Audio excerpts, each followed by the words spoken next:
A couple primer items. Justin couldn't make it tonight. I didn't want to miss today because I can't make next week, and Ben can't either. Well, Ben and Becky can't, obviously, for moving. So we'll still play the week after on the 24th, if that's good for everyone. Justin may be back by then, he's not sure. So anyone... Sorry. Ugh, sorry. Dog hair in my mouth. Oh, fucking Wally. Sorry. Anyway, the Jaegering. Anybody in particular want to run Pogo for tonight? Don't all volunteer at once. You don't have to sing songs and make stupid jokes. You could just, play him. If he's useful for skill stuff. Otherwise, he can, sit in the background. It's fine. Sure, maybe we can take turns on him or something. Becky and I can run him. Sure. All right. Becky was trying to I was avoid hoping it. I was hoping to give you more stuff to do because Norok's always quiet. Yeah. I think during battles and stuff, you don't have to talk for him and stuff. So. Yeah. Well, it'll give you something to do then, Holmes. All right. I mean, there'll, last time we played, rather, I didn't, I've been obviously very rusty at it for a while, but didn't spotlight well enough to keep moving around to check on Norok. So we'll work on that as well. Bunch of add-ons stopped working since I've been trying to stick to an older version of Foundry. That the newest version has been out for a while and is plenty stable apparently, but I've been trying to stick to this one just to avoid causing other issues. And I probably just need to jump to the next one. But next campaign, I'm going to just isolate all the apps and the add-ons and everything to versions that are stable, and then just prevent anything from updating so that we don't run into that anymore. So that's it for primer stuff. We are... the date is Thursday the 19th, about 5 p.m. Left off in the forest surrounding the tower at High Sorcery at Hyrith. Just reached the end of the path where a towering magical archway stands, and in tow is a half-drow mage by the name of Dalamar, who you rescued from a bullying unseen servant that had the Aussie's specific scent on the servant, oddly. And let me jump us over there. All right, so get above that. All right, so with that, we are at this towering gate. You step through the... Oh, sorry, wrong one there. The surroundings here are dense and kind of palpable and very thick air here. The kind of trees above are closing in enough to kind of block out most of the sunlight. Like it feels, if anything, like nighttime in here, but it is still, just late afternoon or early evening by now. But these great writhing vines of animated wood and bark are wreathed around the stone archway, blocking your passageway into it. It is inside of it. You can see kind of a portal-like appearance. So it looks like this must be your way in, although you don't see a tower. This archway must be the goal. And of course, the towering groundskeeper stands along on the side of the clearing here, with this massive broken shovel just planted in the dirt, just observing silently. Etched along all of those thick curving vines are shifting arcane glyphs that are emitting kind of a dim light coming off of them. And he seems to just be standing there kind of staring at the gateway, mostly ignoring you. He did acknowledge you when you entered, but that was about it. So, what do you want to do? Go look at Dalamar. So I'm guessing you've already done this twice, right? Oh, I haven't seen this. This isn't how I got in. Oh. Well,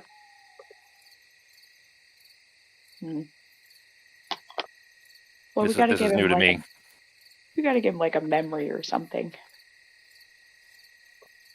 We've already done this twice.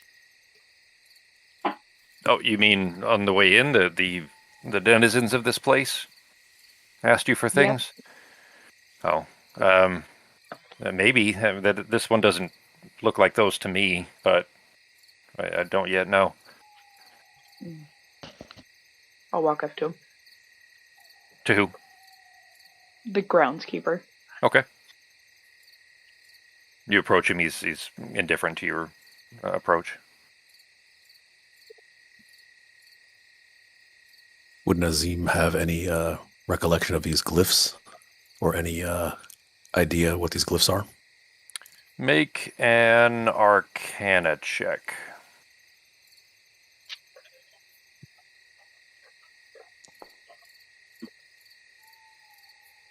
Ooh, all right. That was exactly the DC. The glyphs that they're initially they're a little bit difficult to kind of derive what their specific design is because the vines are constantly rotating and twisting and writhing around. Those that you do pick up all are related in one way or another to concepts of unmaking and release and undoing, untying, things like that. But actually, physical bindings. not necessarily just physical, but yeah, they all have a theme of kind of undoing things. The rill that's coming off of them is largely abjuration, some divination, transmutation, but they're all around that same theme anyway. But let's see, with a 25, do you get the bonus? All right. You learn that you not only learn that the barrier is keyed to unmaking or release, but you also identify a certain way of dealing with it, with the type of magic that is surrounding this thing. If you were to need to, I'll explain here why in just a moment, but if you were to need to make a religion or charisma, specifically performance rather, so religion or performance check, within the next hour, you'll have advantage on doing so from having what you garnered from those. This is a skill check, or skill challenge rather. We've done these before, but it's been a little while. I will highlight that. Oh shit, it's black. What can I do? I can hit it with one of these. Let me turn that off for a second. Can I make it? In the meantime, I'll give the information to the team as well, just so everyone's aware. Okay, so you pass that along then? Yeah. All right. You guys cut out, so I missed all of that. Which bit?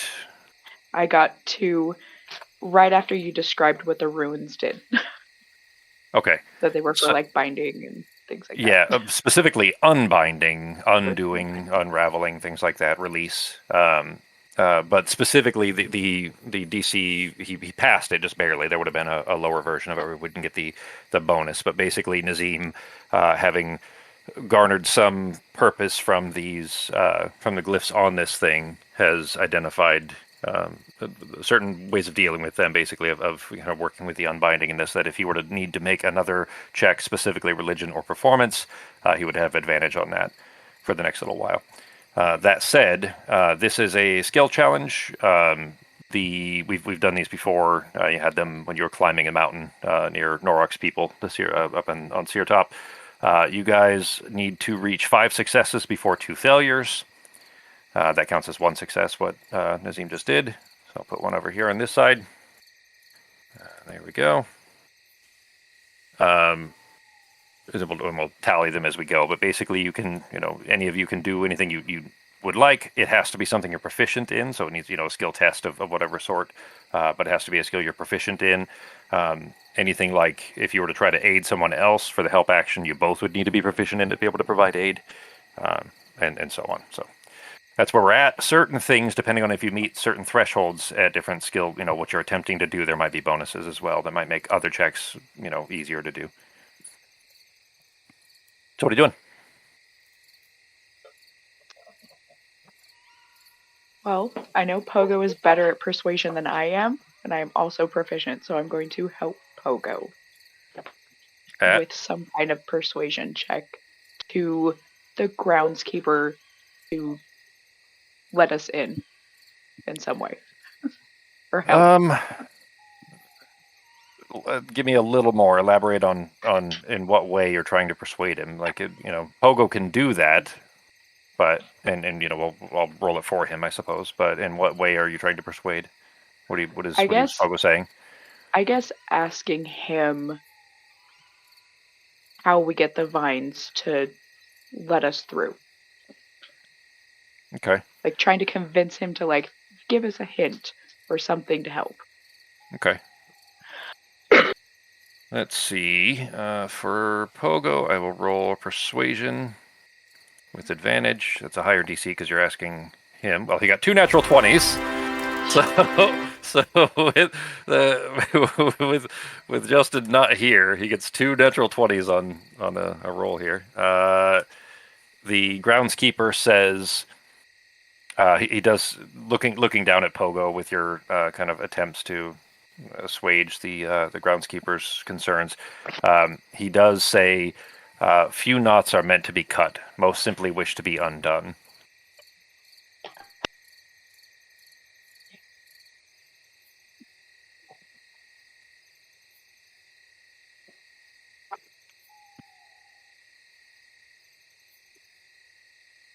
And that does count as a second success.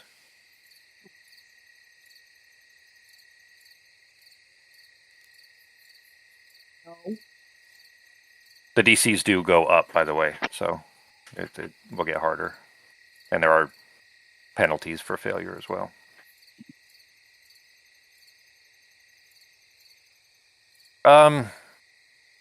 You know what? So, Sarah, you were close to Pogo when he approached the caretaker and the groundskeeper here, who was kind of near enough to the archway there.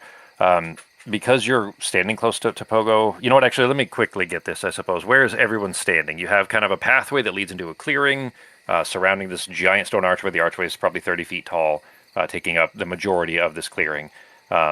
Initially on approach anyway, all of you were on the pathway, and that's assumed where everyone stayed, unless you would have moved otherwise. Pogo and Sarah have approached the groundskeeper and therefore closest to the gateway. Dalamar still with the rest of the group, as is Maides. What are you guys doing? Let's be Right positioned now, slightly behind them on the path. Not that far, maybe like 1 foot, 2 feet. Okay, so over with Who Sarah was and the Pogo then? person who originally Yeah. inspected the gate, though?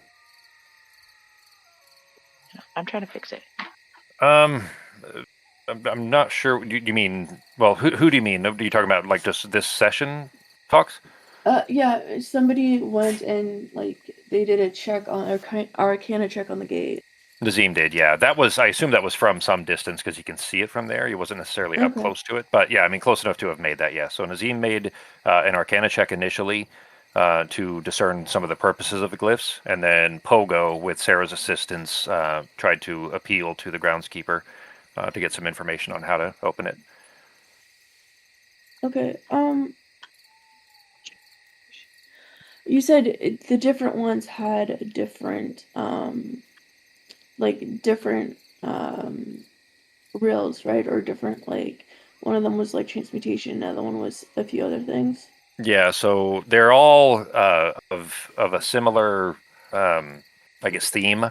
They're all around unmaking, untying, undoing, and release. But specifically, the schools were abjuration, divination, and transmutation.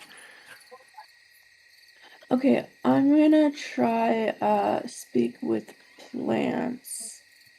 Okay. And ask the one that's in transmutation to gently let me know how to untie them. Okay. Go ahead and roll a nature check.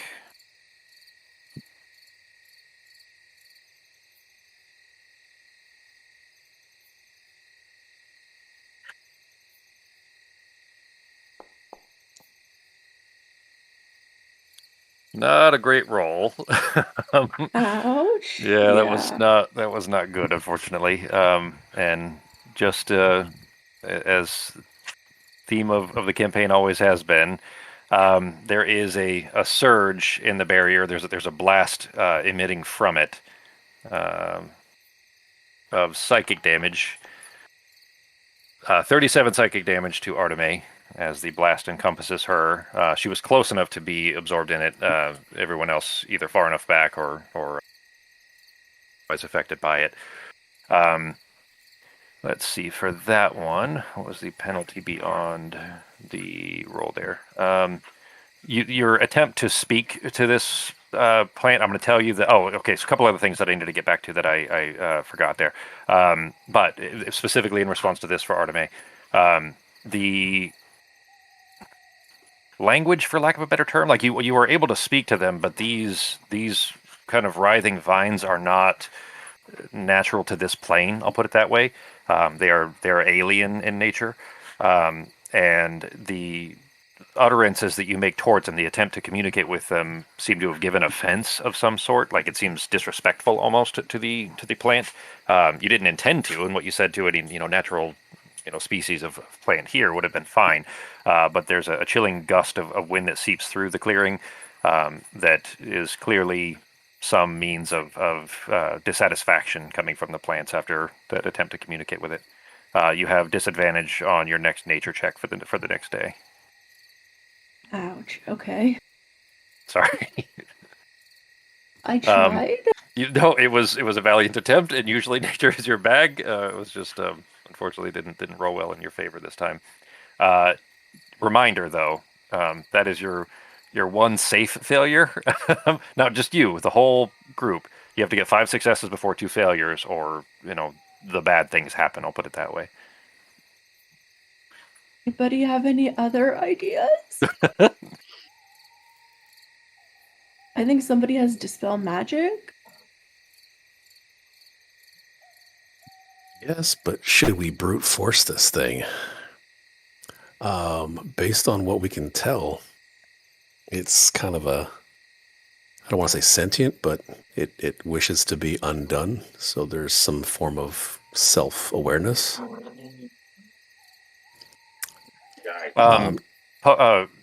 Sarah and Nazim, Arteme, you would probably have your back at this point to where this would be. Oh shit! Actually, you know what? All of you make perception checks. Norok, yours with disadvantage. Sarah, yours with advantage.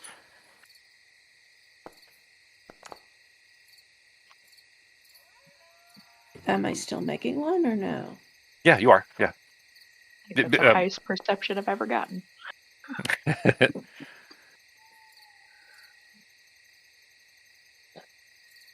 Norok's roll still coming. Yeah. Are you gonna roll for Pogo? Well, you're going to find out in just a second why I'm not actually rolling for Pogo. Right. So Norok's that's probably Norok's worst roll in perception ever. He got a 1 and a 2. Well, he got a 1 and a 3, which became a 2. All right. So the reason I'm not rolling for Pogo, Sarah and Arteme, the two of you, well, Sarah standing right next to Pogo, and Arteme, because you're standing there in front of the archway, trying to communicate with the vines there, each of you see very thin threads of an unrecognized, sickly yellow and black magical rill, the threads of magical energy that you guys typically, often see, but you don't recognize this particular flavor.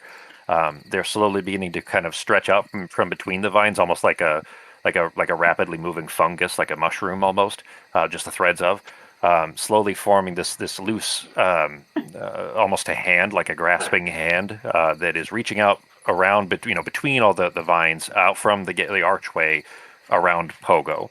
Pogo is standing, facing the caretaker with his back to the archway.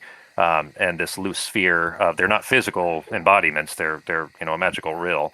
But this sickly yellow and black that is kind of beginning to surround him, he does eventually see it as they are, surrounding him. But it's ominous to say the least.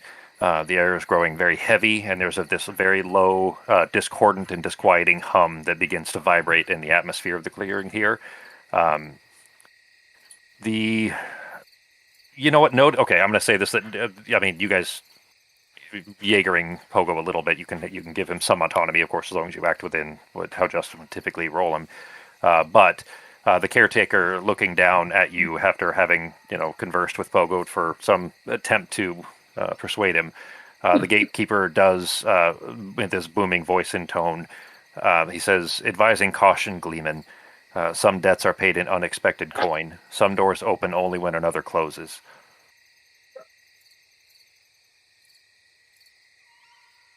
Sorry, I missed You cut out there. What did you say, Becky? half of that because I got cut.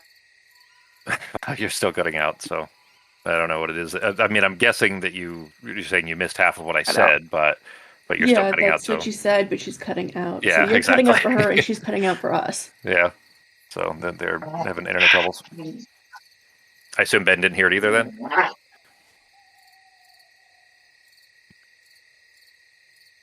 Ben? Yellow.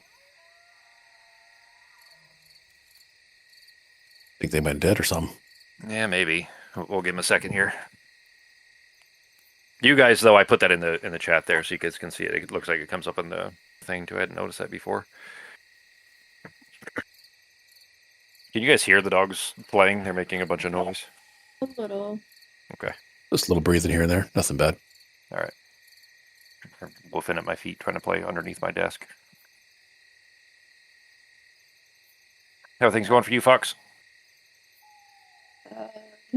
Keep taking me. I just gotten up from lying down from migraine, so Yeah. not too great. Sorry to hear that. How are you guys been?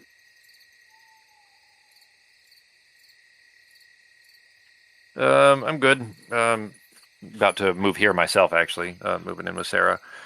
But that'll be the next probably 2 months or so. It's only like 20 minutes away from here anyways, but looking forward to it. It'll make things That's a good little then. easier. Yeah. Yeah.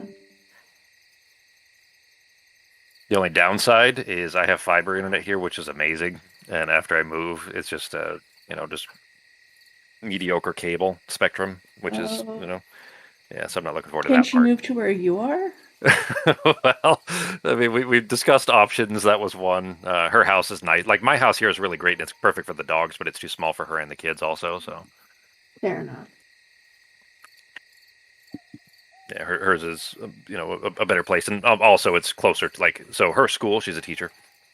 Her Mhm. school is 20 minutes away from her house already, and I'm 20 minutes further away from that. So if we were to move here, it would be a 40-minute drive each way for her to get to school and the kids.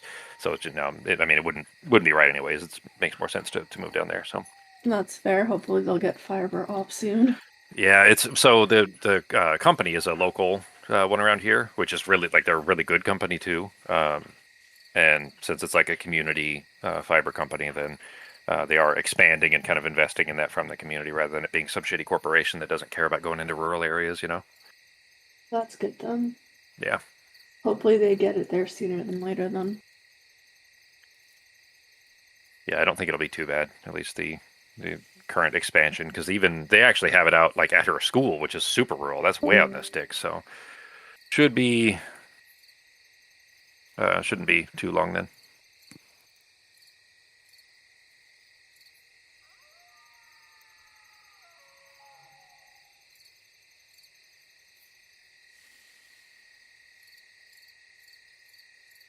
Did you finish up all the Guild Wars stuff for those gloves?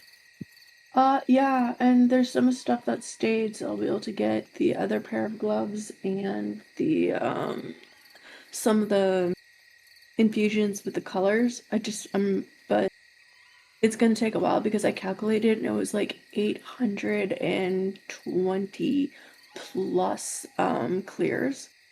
Oh, geez. And Yeah. I was like, I'm not doing that much. Like, and then I had such bad migraines. I'm just like, no, I just did the bare minimum of 5. But you could do 5 a week for 10, and you get 4 to 6 per Yeah. quick play. So it's gonna take forever. But Well, basically each week's about 100 if you do it all. So well, you can't do the 10 anymore. The 10 is gone. You get 10 for 10 quick plays is gone. That was with the promotion thing. You could do okay. 5 So in that quick case, plays. Yeah, so you could it'd be do 5 60 quick. then. Yeah. Yeah, be about 60 a week then. Okay.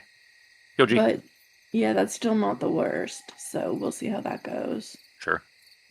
I did all 3 Because pairs of the gloves, but that's all. I didn't do any of the infusions. I don't know if I care to, anyways. But fair enough. If you I don't finished think- 2 of the gloves. The third set I need like 10 more or something like that. Like runs, got you. something like that. So, hey, Becky. Yeah.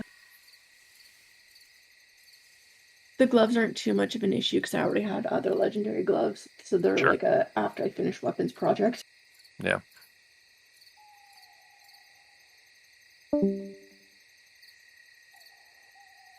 Yeah, I'm not sure I have anything else I could try. Try for what? Oh, as far as the skill challenge? Can you put the spell types in the chat? It was Let's see. Got to scroll back up here. Abjuration, divination, transmutation.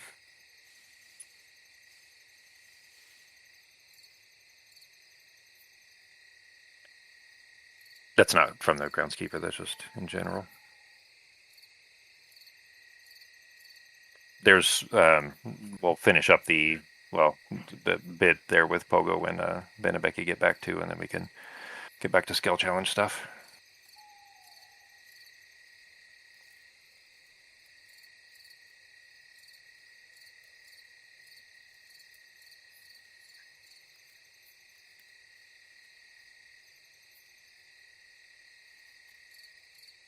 Okay, the only other thing I think I could try for transmutation would be weave plants.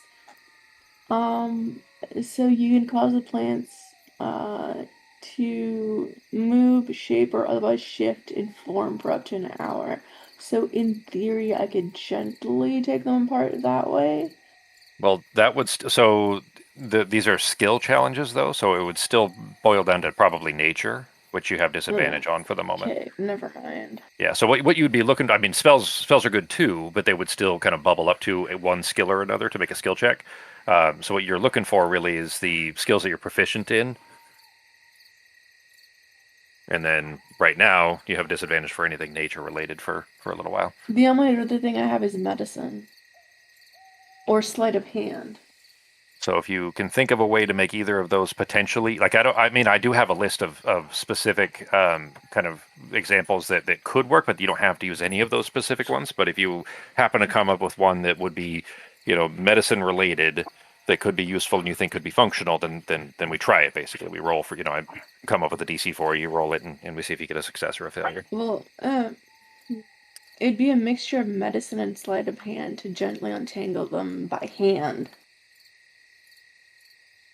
Medicine, well, okay, I could see where you're trying not to damage the plant and try to do it without, pulling on any fibers or something like that. Mm-hmm. Sure. But that would be extremely difficult. Yeah. I mean, sleight of hand fits in there easily. We could make that argument already. So I was just gonna see what other people come up with first. Sure. I don't want to fail this challenge.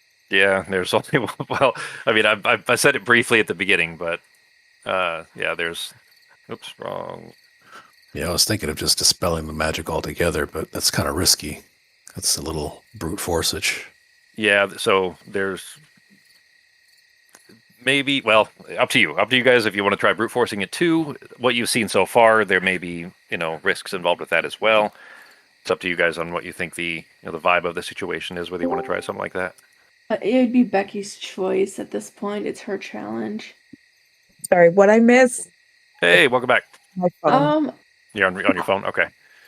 All I right. was debating trying to mix medicine and sleight of hand to try and untangle one of them by hand, but the other thing was you could try dispel magic, but because it's part of your test and we already have one fail, it'd be your choice what you want to try and do. Did we ever figure out what the hell that thing was, like holding on to Pogo? So Not yet. I was waiting for you guys to get back because it may be, potentially important there. So is Ben able to hear too, or like do you have me on speaker or anything? I mean, you are, so Well, no, I can't hear her anymore. I can hear your phone, but I Then can't just- hear my headphones. then just use my phone. Okay, Yeah. that's fine. We'll try to, go. I mean, this. I guess depending on choices you make, anyways, that it's not likely to be in a combat situation at the moment. So I think we're okay there. All right. So what I was saying there, then, the threads of this yellow and black, sickly-looking magical rill that is pouring out from the portal between the vines and surrounding Pogo. I don't know how much you heard, so I'll go back to it here. That was about where we cut out. Yeah. Okay, so it's slowly forming kind of a loose sphere in the space around Pogo. The air is growing very heavy. There's a low, discordant, and disquieting hum that is beginning to vibrate in the atmosphere of the clearing here. The gatekeeper, who was looking down at Sarah and Pogo already, to answer the persuasion attempt, he in a booming voice intones, Advising caution, Gleeman. Some deaths are paid in unexpected coin. Some doors open only when another closes.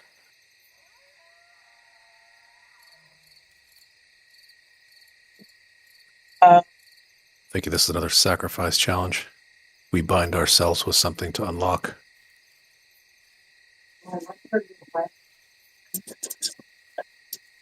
Hey, what do you think?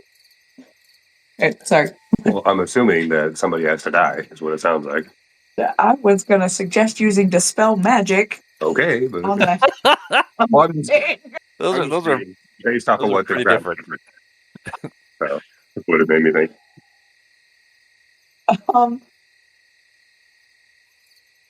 Yeah, the green light thing around Pogo kind of creeps me out, so I think I'll use Dispel Magic. At least try. Okay. Go ahead and mark off your spell slot. What level are you casting it at? Get this correctly. Automatically. Fuck. Okay. These are wizard in a tower. Let's do 5th level. All right. There is a significant blast almost of magical energy in the center of the barrier of these the vines. They kind of swiftly, rapidly pull away from it in the middle, where the target of your spell is cast. It glows brightly and then dims, and then part of the barrier vanishes. Just this kind of small hole in the middle of the vines. They do kind of begin to slowly grow back in, but for a few seconds, you see it beginning to kind of release and let go. There is a clear visual of what the open portal looks like. It's just blackness inside of it. You don't see anything, but it could be the inside of it, of the tower potentially. You really don't know. But you don't see. It doesn't open into like an open field or something like that. You basically see what you gather is probably the inside of the tower. But the dogs, you are able to see it briefly, anyways, before the vines begin to kind of slowly wrap in again. It is an automatic success. I will tell you that you do feel like that will only work once. So as they kind of close back in again, they aren't quite as tight as they had been previously, but you did successfully finish another one. So that's 3 successes. You need to get to 5 before you get one more failure. So you need 2 more successes before one more failure.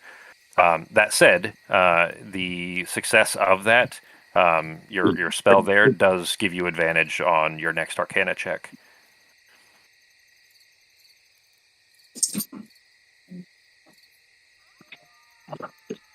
Idiot! Knock it off! This.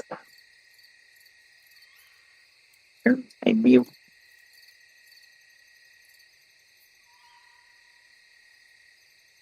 What do you guys want to try next? In a kind of a performative way, can I approach the groundskeeper, keeping my distance, of course, from the magics that are going after a pogo, and in a very endearing way, I guess you'd say, try and pull a clue out of him of some sorts.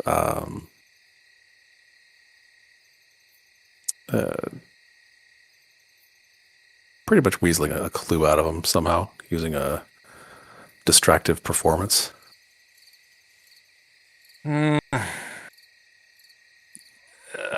You can go ahead and make a check. He's not the target, though. But getting a clue out of him may potentially be useful. I'll just put it that way. That this wouldn't count as a failure or a success, if that makes sense. It's more like some information.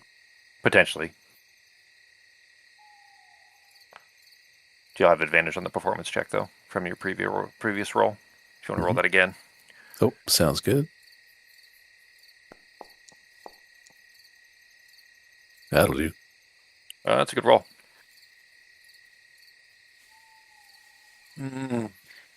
Let's see. He says, And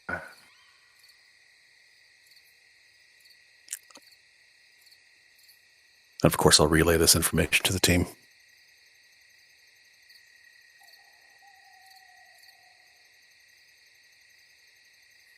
there you go. He says it loud, and it's in Vindian. You guys can all understand him.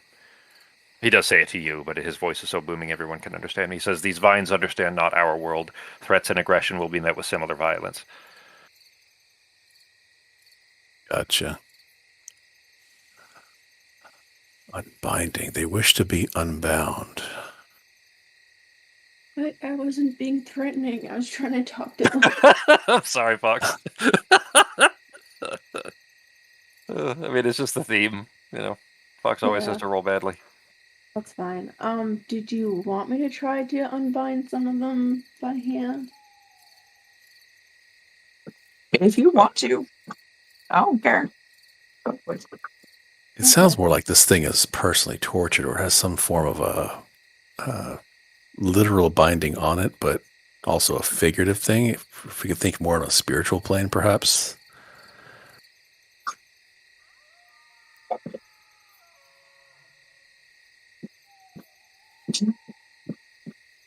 I'm confused on that one.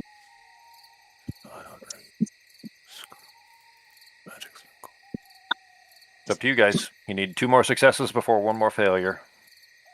Because the spells were abjuration, transmutation, and divination. So yeah, I guess one of them would be divination. I already tried transmutation by trying to talk to them. Which didn't work out. And now my nature is like Yeah, you're well, you could try nature again, but you would be at disadvantage, and that could be disastrous. yeah. The DC goes up for each skill. For each skill you've already tried, like Arcane has already been tried. Performance was, or sorry, Persuasion rather was the Pogo communication. Those were successful. Basically, every time you do one that's successful or failure, the DC goes up. So ideally, you'd want to try a skill that you guys haven't used yet, or be confident enough in your results that you could roll high enough to outpace whatever the DC increase is going to be. Which is why I was going to try to untangle the transmutation one by hand. Yeah, you guys have not used sleight of hand. You haven't used medicine. You haven't used athletics. Let's see. Without, I'm not giving you guys things like you should. I'm not saying you should try any of these. To be clear, I'm just saying these are ones you guys have not tried yet. You haven't tried insight, investigation. I'm sure there's others. But Could I make a history check to see if I've like read anything about these kinds of gates? so yes, you can, but unless you can tell me specific, so kind of like with what Nazim did, unless you can give me like a specific way that is going to, affect the gates itself. You know what? Okay, I see where you're going with that. There really isn't any way that Sarah would have had awareness of that. I would say that you can still make the check if you wanted to for potentially hints, but not they're like Sarah would not have heard of a gate that's exactly like this that had this specific kind of a puzzle lock. You know what I mean? And hence there isn't any way to get a positive or negative skill check for that. If it's not going to work against us either way, then sure. Okay, sure. Might as well. Yep. What are we doing down there? I mean, let's see. This is kind of more recent history, but the scroll, what little that you could read of it, a few months back, like 6 months ago at this point, somewhere around there, when you picked up the Scroll of Ancient Gate, a lot of the machinations of how that spell would work are physically embodied in this gate itself here. So the gate having somewhat eldritch surrounding magics, especially ones that you just are utterly unfamiliar with, this sickly yellowish rill, yellow and black threads that you've just never seen before. These look potentially along those same lines of what you read about in that scroll. Okay. Probably not useful in how to unravel it, but at least some awareness of it from there. Well, I've only got one thing that I have left that I can do, which is insight. So if anyone else has any ideas, that'd be great. Everything else I'm proficient in has been done. I can try an athletics if you guys want me to. He I did have an idea. say violence and aggression will be met with violence and aggression. Okay. But I'm saying I do have intimidation. work Okay. if you guys want me to try. Athletics don't have to be violent necessarily. It's really all in how you guys describe it. If you describe it in a way that doesn't say I'm trying to punch the vines open, you know what I mean, or rip them in half. No rock special today. I kind of got Yeah, the hint exactly. already. Yeah. So I don't want anybody else to die, so I'm going to actually try to, Okay. may I? I'm going to approach the groundskeeper if I might, and ask him if I do a feat of strength that he deems worthy, then would he be able to help us get past these vines? If I can throw a stone far enough that he thinks it's worthy, then will he help us get past these vines?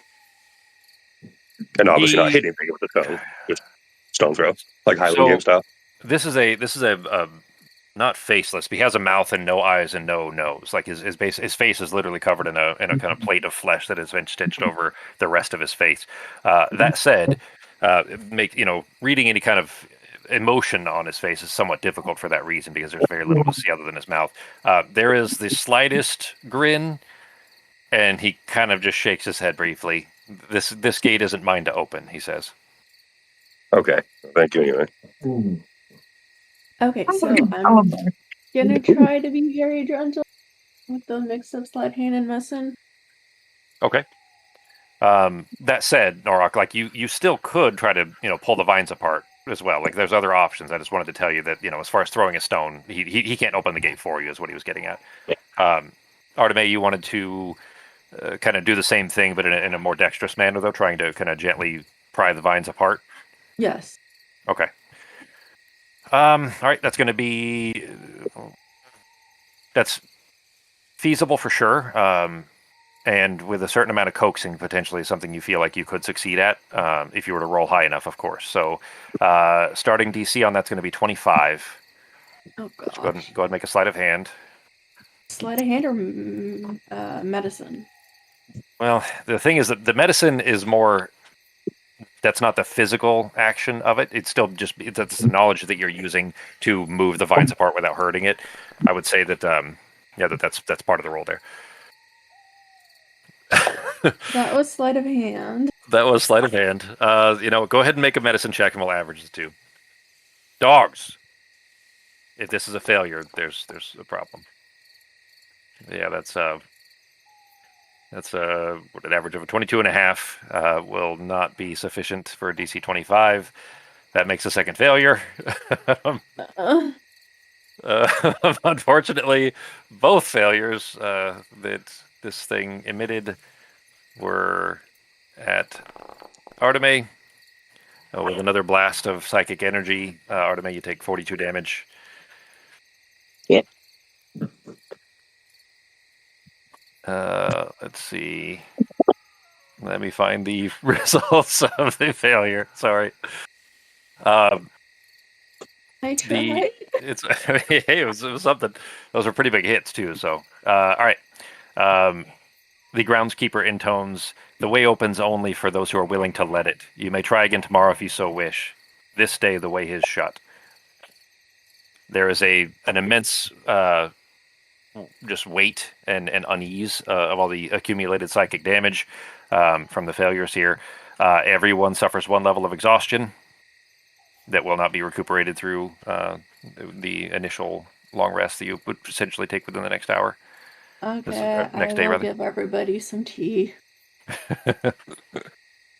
Your red, I can't remember what it was called, red something tea, but no, crap. Yeah. Gonna delete that. There we go. All right. So he says that, and he slowly, lumberingly sits down at the side of the gateway there. Yeah. So you guys have a day to kill. Dalamar looking around, just confusingly. Well, I hope that, or I thought that was going to go better. I really thought that with your guys' help, we would have had no trouble finding the way in. Do you guys have accommodations? Is there an inn somewhere here in the woods that I didn't find? No. Not that we found. We have tents and a tree. Yeah. I mean, I would think we should probably stick together just for the safety, and if you want to stay in here near the gate, if you want to make your way out, that's fine too, I suppose. I'm staying. I'll have to try again tomorrow. Rest up. All right. Spend the Anything? evening. Yeah, I was it about is to a say- day. Sorry, go ahead, Soko. I was going to say, let's spend the evening at least, or at least partially of it, maybe looking around the forest locally to see if we can find anything or just any remnants of other past travelers that have encountered this wall. Okay. Go ahead and make an investigation check. I'm gonna look around for plants and stuff, Okay. or look around at the plants and stuff. See if there's anything like just on the ground. Sure. Make also an either nature or investigation. Arteme, actually, you'd have your nature with disadvantage, so you can choose either that or investigation. Nazim, looking around, you do just not coincidentally, but just in kind of looking around, looking for any evidence of previous travelers and so on. You note that birds that flit by and happen to catch an insect or ran into the insect and didn't quite catch it, the insect falls into the dirt. Anything that touches this moss, this kind of undergrowth here, is almost immediately just devoured by it. You did see it previously when Sarah had handed her family signet ring and set it on the ground near the caretaker, or the groundskeeper rather. It just like absorbed it, and you're seeing similar results with any object that isn't just general detritus. Basically, the ground itself just almost absorbs. You gather that were there evidence of previous bystander travelers of any sort, I guess, that came through were likely similarly absorbed if they were to have fallen here. Good place for a bloody glove. Or evidence of crime. Yeah. Arteme, you do notice a bit, not nearby enough to be able to easily get to them, but you do notice a lot of those glowing mushrooms and little not copses, I don't know what you would call it, like not a fairy ring, but basically a little fungus patch. Gotcha. Yeah, Pogo had retrieved one of them. Well, it was given one of them specifically by the hag fae that you guys had met. She told him that it would be very beneficial if he were to eat it. He did not do so, but Pogo does still have that. Let me see if he put it in his inventory. Yeah, and he also gave me a piece, but I'm gonna go see if I could very carefully walk to grab some. If nobody is anybody taking the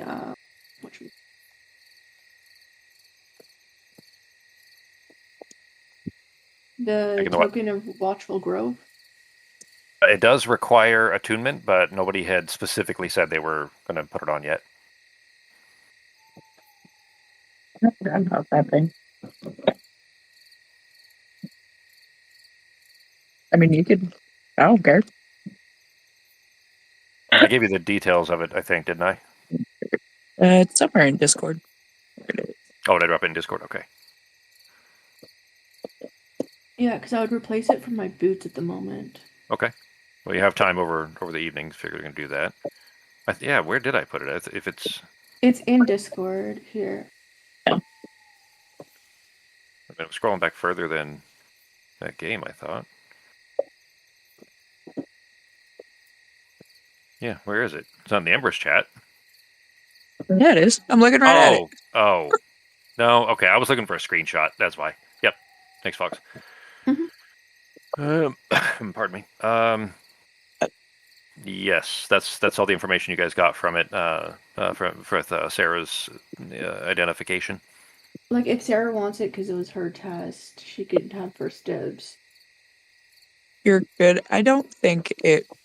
I think it would be better suited for you. But Okay. I will make a note of that Arteme is attuning it. You're taking off your boots, you said? Yes. Because my boots give me a stealth check, and this also does similar, so... Sure. Right, let me make a note of that.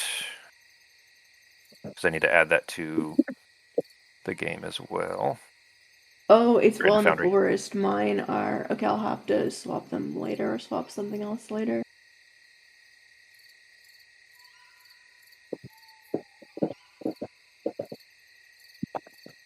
Because currently I have Serendi's Ankh and a ring that gives me +1 proficiency unless I remove the ring. and keep my boots. It's up to you. Yeah, I'll remove the ring. Wait. Okay. Oh, it was the cloak, the ring, and okay, never mind. Yeah, I'll remove the ring. All right. Had we done our hero points from our last level up, like hit points? I mean. Yeah, we did them. I think we did, didn't we? Didn't we roll for them? I don't remember. That's what I'm asking, because I think we did part of the level up, and then I don't know if we had done that yet. Did we not roll them then? If we didn't, I thought we did, but I could be wrong. I didn't think we had yet. Okay. Because you said we were going to do it the next time, and then the game was canceled. All right. Yeah. Let's go ahead and do that then. But since you guys are taking your long rest anyways, now is when your level would apply, so we might as well do them now. Okay. Ben, you want to do yours? Yeah, I have your hit dice at 18, but I said we didn't roll the hit points. Okay. So, Ben, yours will be your con modifier is. Do you have the tough feat? I don't remember. Did you take that one? I know Becky did. I don't think so. No, you did not. All right. So I don't see tough in there. I think Nazim and Sarah did, but not Norok. All right. So, Holmes, yours is a D12 plus 4.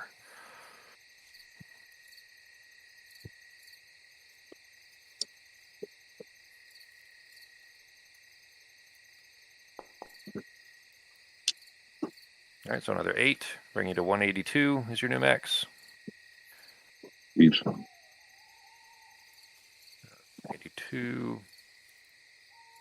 All right. We'll apply your long rest here in a second, too, and then I need to put the level of exhaustion back on you guys after. All right, Sarah, you're next. Yours is a D6 for Sorcerer. Is that right? Yeah. Well, sorry, you did take Sorcerer level, yeah. So, yeah, it's a D6. Okay. All right, so it's a D6 plus 1. And what's the tough feat do? Plus, hold on. You don't roll. Your hit point maximum increases by an amount equal to twice your level when you gain this feat. Thereafter, your hit point maximum increases by an additional 2 hit points. Okay, so you do roll. Sorry. So it will be D6 plus 1 from your con modifier plus 2. So D6 plus 3. So I get So 124 is your new max. Pogo is the next. I gotta look up spells. I forgot to grab my 8th level spell. Okay. Pogo is. Anybody want to roll for Pogo? I've been rolling very badly. I'll pass. Yeah. All right. I'll take my chances. All right. What does Pogo need? Yeah, it's a D8, and it'll be plus 1. D8 plus 1. D8. Down at the bottom, it's the third one from the left. There we go. Nope. Yep, you got it. All right. 117 then is his new total. Oh, was it 6? I thought I saw a 5. Or it's a 5, but plus 1. It is. Yeah. Sorry, I'd already added the 1. Okay. All right, for 117 total. All right, and Nazim, you're up next. Sure. Yours is a D6 as well, I believe. It is D8. Sorry, yours is a D8 plus 3, and the tough feat actually plus 2, so D8 plus 5 total. Boom. All right, so 13. That's a good roll. That puts you at 186. That's ridiculous for a warlock. 186. All right. Nope, I accidentally put temporary hit points in there too. There we go. Yep, 186. All right, and now for Arteme. Fox, yours is also a D8, I believe. Yep, a D8. Your con modifier is 2. Where do I find this to roll? D8 is the third one from the left at the very bottom. Right, okay. Next to the square. 22. 122 is your new total. Quick question. Did we need me to take Demiplane, or was I good to take something else? I think we need somebody to take it so that we could retrieve the ring and give it to Ozzy's group to be able to put somebody else on the throne. As we had agreed. Okay. So I was wondering. Yeah, you guys had talked about it for sure. Yeah, you guys had mentioned it last game too, but it wasn't. Relevant Well. at the time. Yeah. Okay, well, if nobody else has it, then I will take that. All right. We'll put that in the notes as well.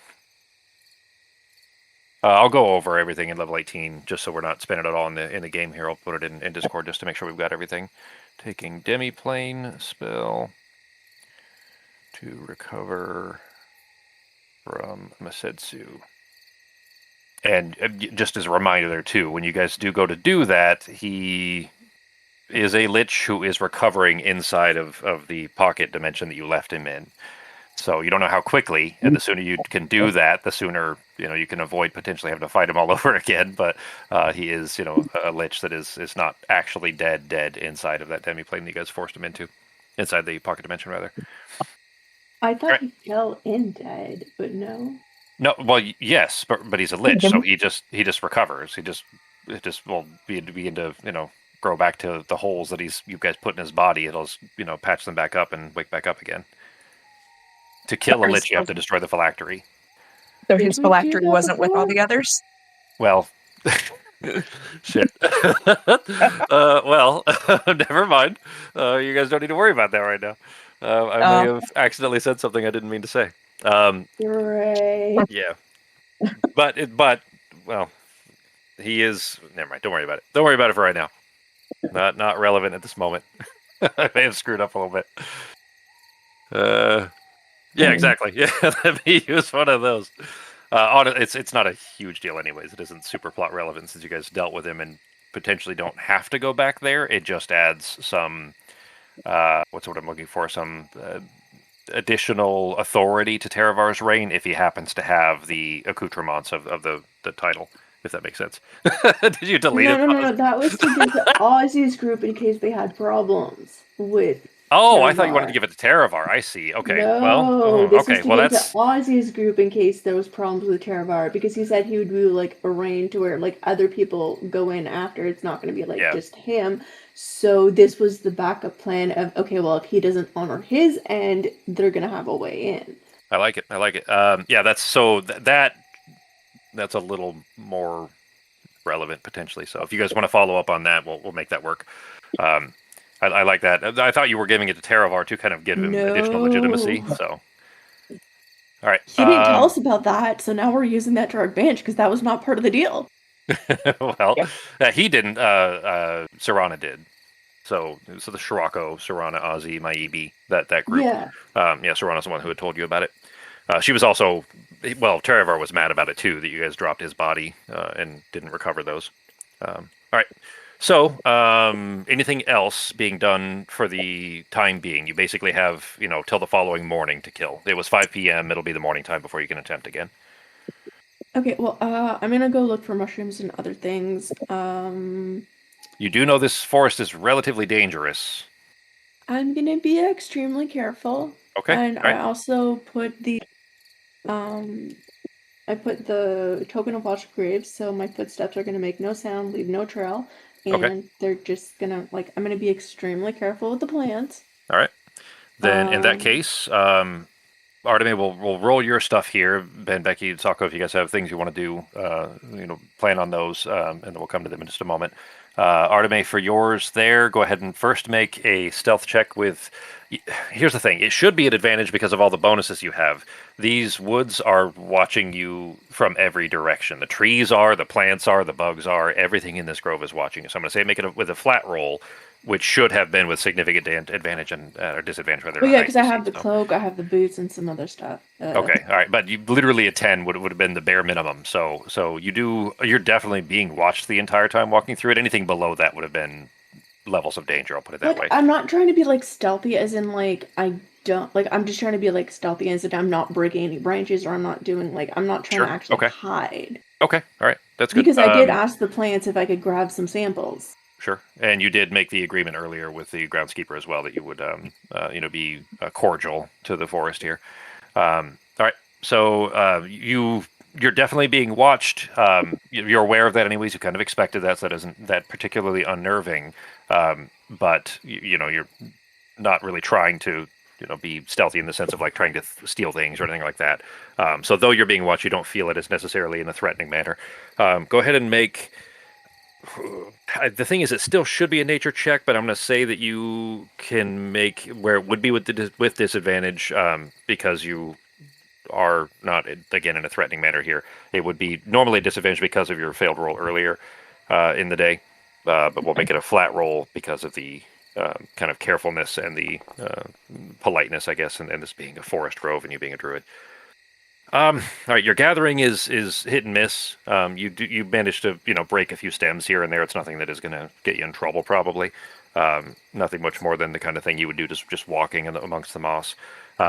The actual gathering, you managed to find two more mushrooms that you managed to pull intact. They look similar, although they're quite a bit smaller than the really kind of muffin-sized one that Pogo was given.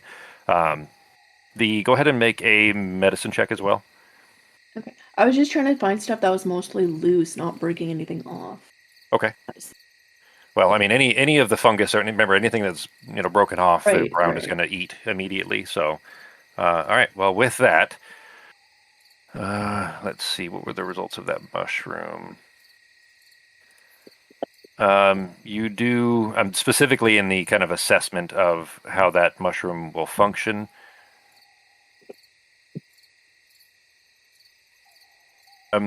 You feel like if you were to consume bits of this, there's really only enough to make it one per mushroom, and you receive two of them. So per mushroom, basically.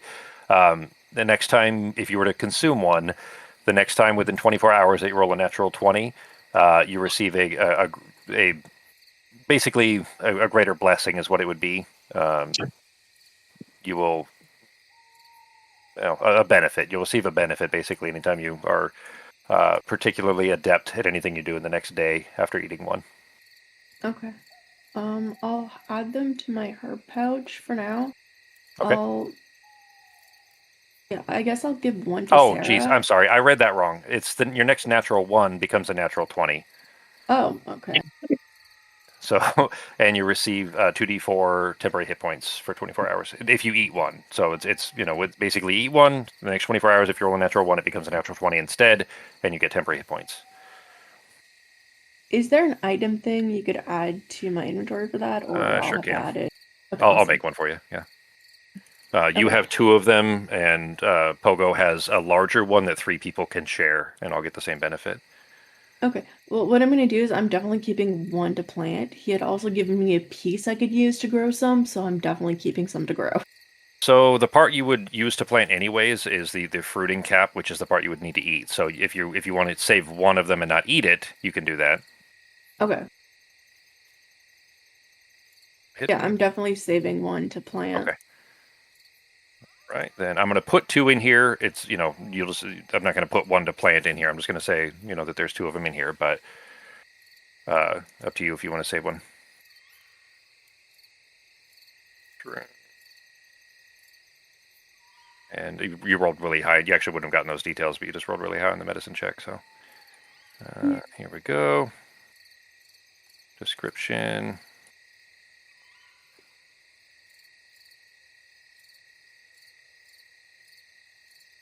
Right. Anyone else doing anything for the evening? I am going. Oh, go ahead. Oh, sorry.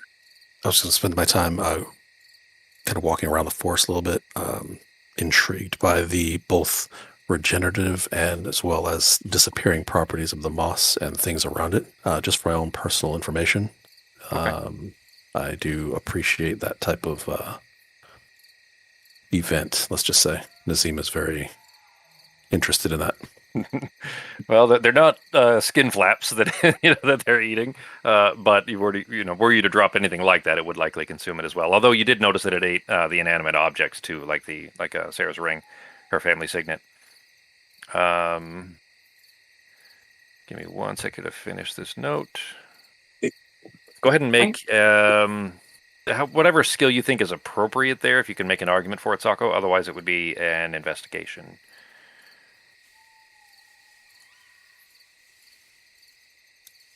Okay, I could just do an investigation, it's fine. Okay. Really? That's unfortunate.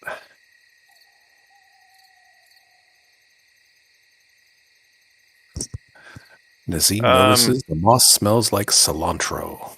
Yeah, I mean, it is considering the almost hostility of this place, it is a relatively pleasant stroll through the forest, but you don't really garner much information that you find useful. Gotcha.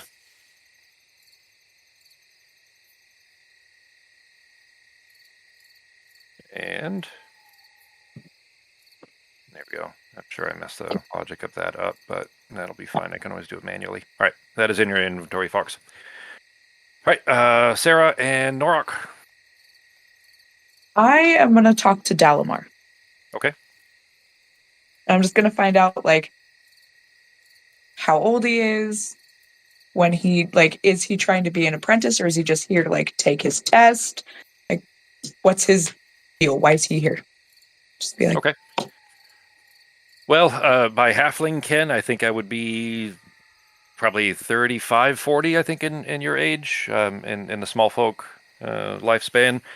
Personally, an apprentice, well, not so much. I've kind of been doing that back at home for quite a while now, but in effort to elevate my station in life, I'm here hoping to earn a title that I can use to open some doors back home.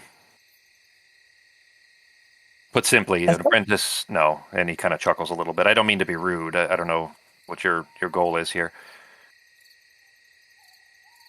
oh, I'm just here to take my test. She just kind of, like, looks away. Make an insight check.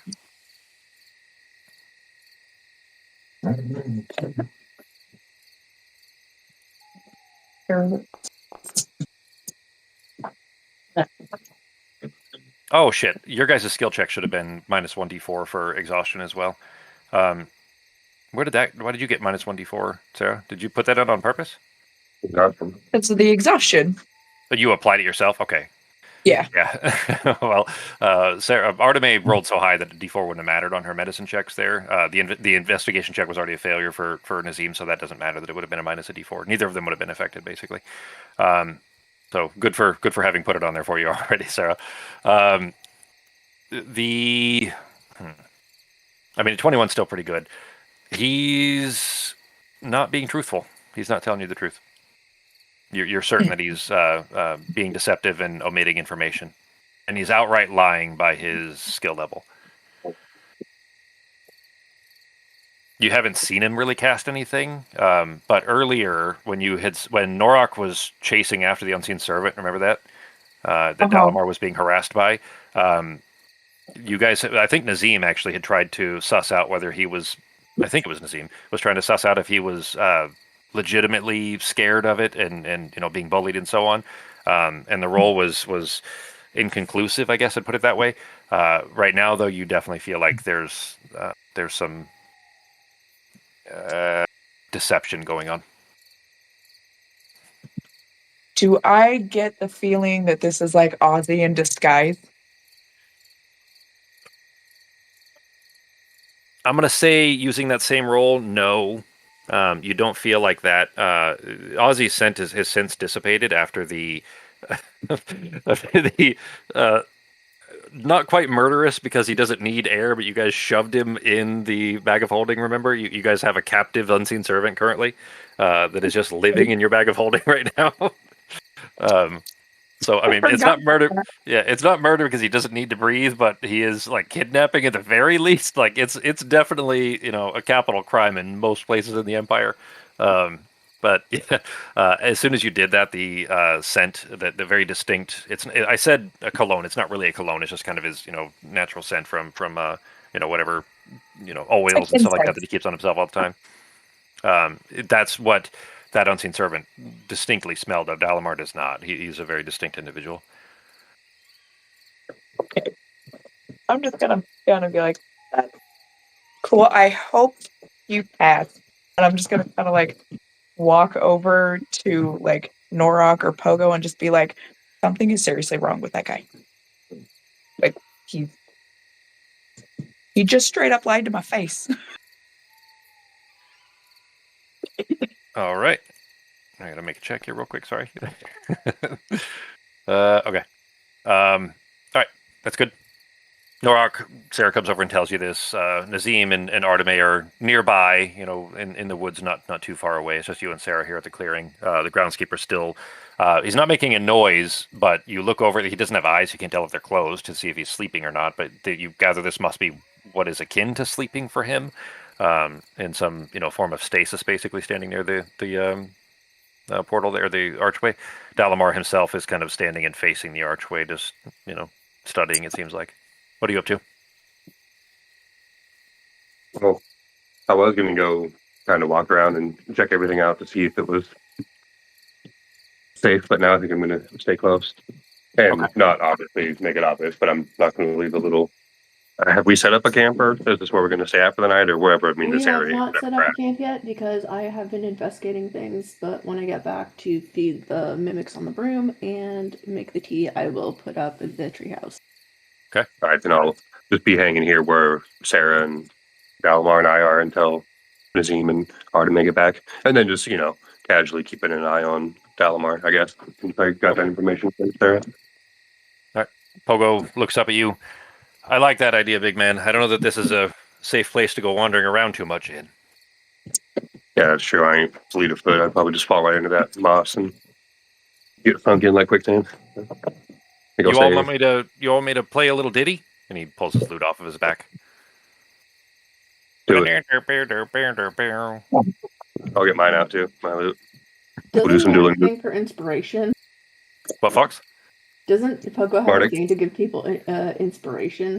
So he has what's called Bardic Inspiration, which is, far better in my opinion, basically. But Bardic Inspiration is, if he provides it to them before they make a skill check, I think it's a D12 that he has now. So basically, if he gives someone Bardic Inspiration, it lasts for the next hour or whatever it is. I'd have to look at the ability.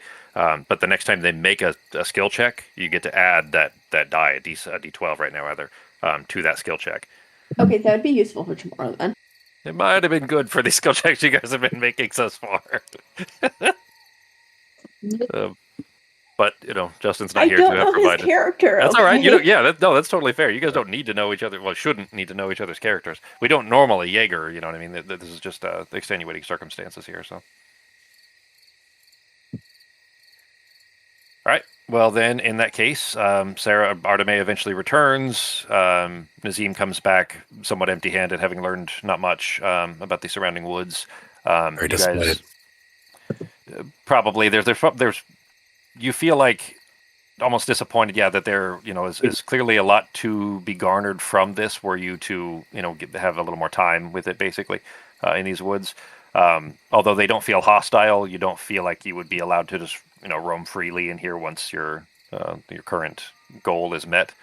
And it feels like you might have potentially gotten other cool information in here if you were allowed to do so. So, what's that, Holmes? Oh, sorry, I was talking to Iggy. Oh, all right. So evening comes. You guys settle in for the night. I assume in the treehouse, Sarah or Fox. Do All it right. as a ritual. Okay. Everyone, go ahead and apply your long rest. Arteme, you would be. Everyone would be.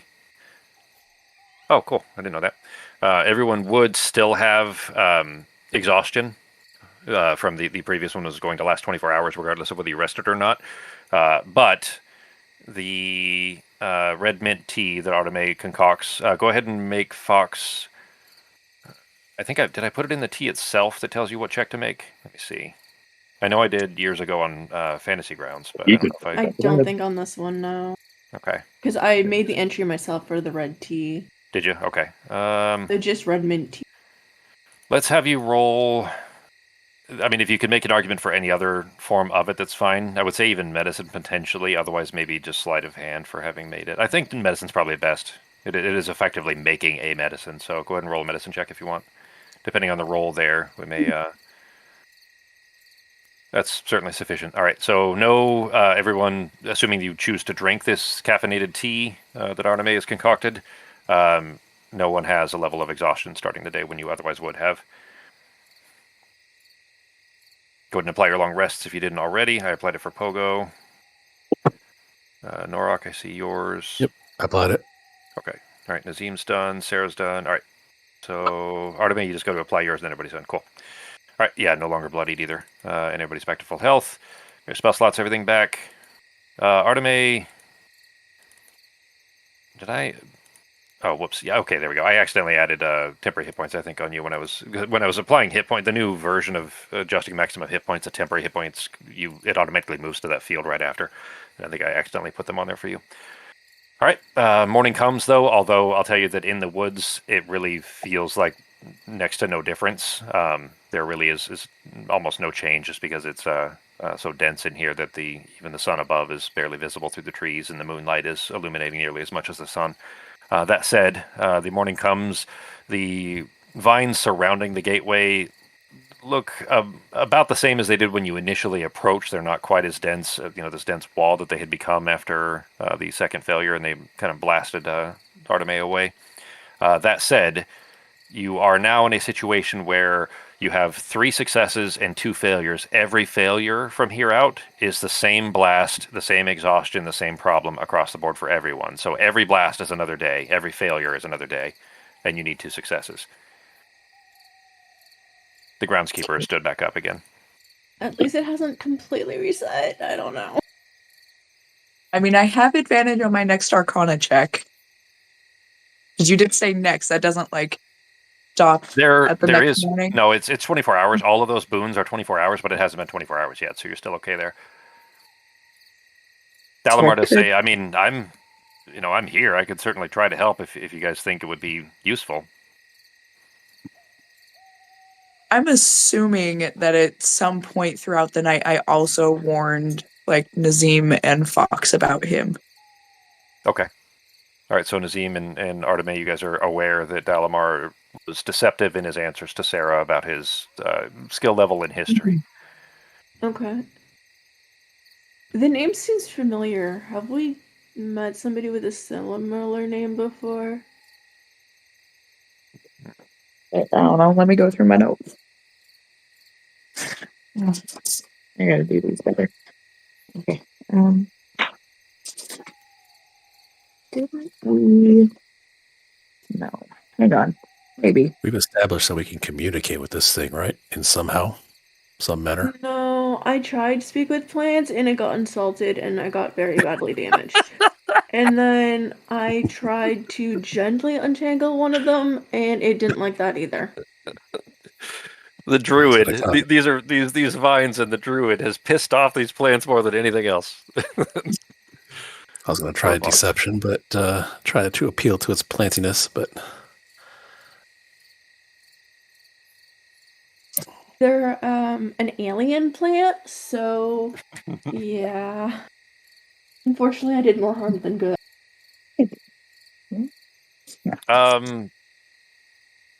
Let's see. Nazim, make an Arcana check. Okay, I mean, that's sure. Go right ahead. There's some potential information that you might be able to garner from it as well. Okay, so would Pogo share the mushroom he got and the Druid inspiration to somebody? I would certainly think so. Yeah. I mean, that's just within Justin's nature to be generous like that. Sure. Okay, so whoever is going to take that over, or whoever's going to do the next thing, probably the Bardic Inspiration would be a good idea. And I was actually thinking of sacrificing a little bit of myself to the plant here, cut myself and take a few hit points off and give it as an offering. Like slice your hand and bleed into it type of thing? Yeah, and just lose a few hit points and just take a little bit of damage that way.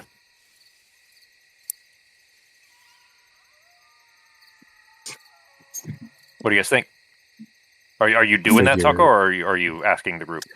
I was just saying I'm thinking of doing this. If anyone else doesn't have a good idea or anything like that, then that'll be a fallback. Concept. The way that I see it is this. It's not harming the forest. It's not harming anyone except myself. It is a small sacrifice on myself to help unbind, because that was kind of a hint, like what he was saying at the very beginning. Give of yourself of some sort.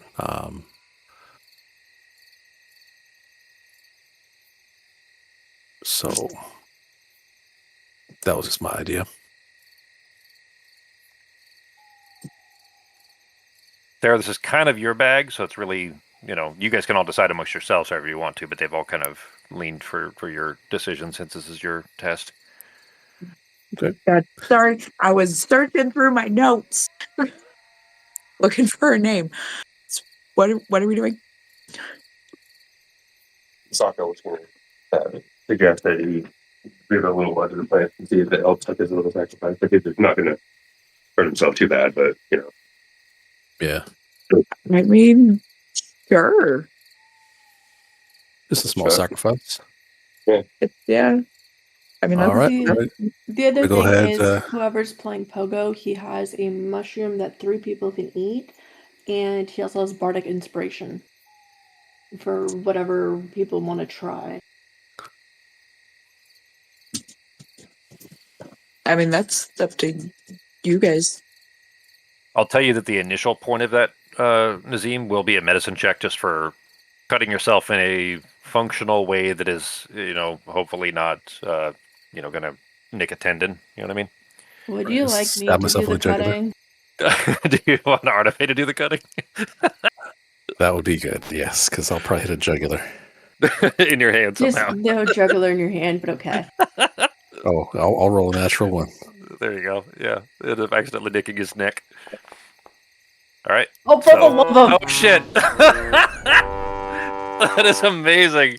That is so amazing. Well, what does she roll for one? Yeah, I mean, Hang on. I have got, where the fuck is my check features? oh, fuck, that is insane. I have got chrono shift, re-roll. All right, you can re-roll that, Fox. Today's just not my day. Right? Oh, great. There we go. That's a better roll. Okay. All right. With a 35, Pogo, you see, Sako, God damn it, Nazim, you see Arteme approaching, knife out. She's briefly distracted by an interesting bird flapping through the woods, and her knife is pointed straight at your neck as she stumbles towards you. Managed to right herself just in time and bring the knife down, and draw a quick, surprisingly painless slash across your hand. Roll 2d12. UD12 coming up. That's a good one, Sako. All right, you take 15 points of slashing damage. 15. All right. Get my calculator going here. One of the add-ons I use for quickly applying, damage and stuff like that is broken. So there we go. All right. I thought we were putting the gifts in the memes so we could have regular, info. Yeah. Yeah. I forgot. Let's do that. Yeah. That way we, for just rolling back through session relevant info and stuff. That's good. All right. Nazim, the blood dripping into the moss in front of the gateway there, in front of the archway. You see this kind of thin stream of blood landing into the moss, and the moss kind of slowly absorbing it. There is a sense of hunger coming from the gateway that you feel, like innately, just instantly, as soon as the blood is present, and there's almost these just thin kind of drawing of the trail, where instead of it falling straight down, it's kind of falling slightly towards the gateway and then into the moss. It doesn't feel like that was enough. It's still bleeding. You can stop it at any time, but it feels like the gateway's still wanting more. Are you going to keep letting it bleed? Do we have any dentists to feed it? Do we have any what? Dentists. Little Shop of Horrors reference. Yeah, let's go ahead and cut off a little bit more. You don't need to keep cutting. It's still bleeding. You can just let it keep bleeding, or you can stop it. That's up to you. Yeah.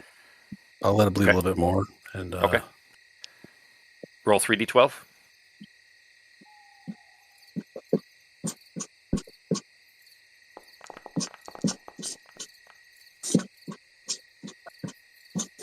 All right, another 22 damage. All right, drops me to 1. All right, got it. All right, and same. It's still it's reaching a satiation maybe, but it's not there yet. Keep bleeding or staunch the wound. Keep on bleeding. All right, roll 4d12. Sure, this is such a good idea. These plants are hungry. Take 28 damage. Yeesh. Artemis, the medic, is standing right by, so if you need a medic, although any healing would close the wound, so. It feels like it's so close, Nazim. You feel like just keep feeding this thing. There is, you know what, while you're bleeding, go ahead and make I guess, Arcana check with advantage. And if you're going to keep bleeding, then it'll be 5d12. Okay, so we'll come to those results in just a moment. If you're going to keep the bleeding going, 5d12. We're getting too up there now. You going to stop it, or are you going to bleed? I think we'll probably stop it at this point. Okay. All right. The hunger unsatiated. You reach your hand over and kind of clasp over the bleeding. Artemis is there to quickly bandage it if needed. There's no change in the vines. Boo.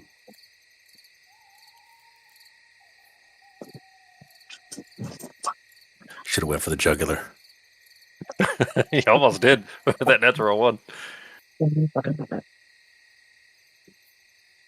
So it didn't count as a failure. That was an attempt at a sacrifice, but it wasn't a skill check. So it didn't count as a failure. The gate is still active, and you can potentially still get your other two the same day. But again, a single failure will close the gate again.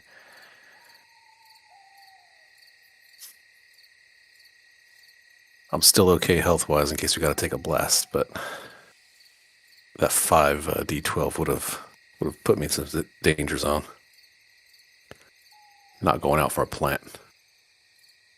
Sarah, because of your lack of trust, I guess, towards Dalamar, just keeping an eye on him in general, noticing over your shoulder, he's kind of just standing back there staring, just watching what everyone's doing at the gate. When you look back over your shoulder, he says, "Hey, I'm willing to help if you all have any ideas."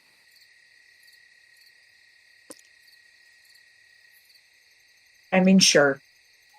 I think Sarah at this point doesn't really trust him, but she wants to get this over with. So she's willing to accept any help. He kind of rubs his hands together like he's just been waiting for someone to ask. What would you like me to do? I was hoping you had an idea. I'm all out of them, I'm afraid. You don't want I to can tell you bleed. that did not look appealing, I'll put it that way. I'd much rather not. Nazim, that Arcana check that you made, though, a bit ago, while you were still bleeding, there was a familiar draw to this. The sickly yellow you don't necessarily recognize, but it feels like it's coming from a familiar source. It feels like the place where your power comes from. This feels the same.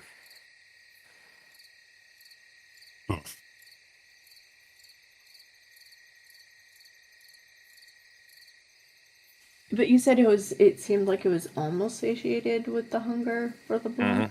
Mm-hmm. Okay, I'll try. Okay. All right. You step up. Go ahead and make a medicine check. Oh, geez, that was almost a natural one again. Okay. A thin slice. It was close enough, but the sense that Nazim had given is that it was going to need a significant amount left, but it was nearly there. So if you're going to bleed until it's ready, it'll be 5d12. Okay.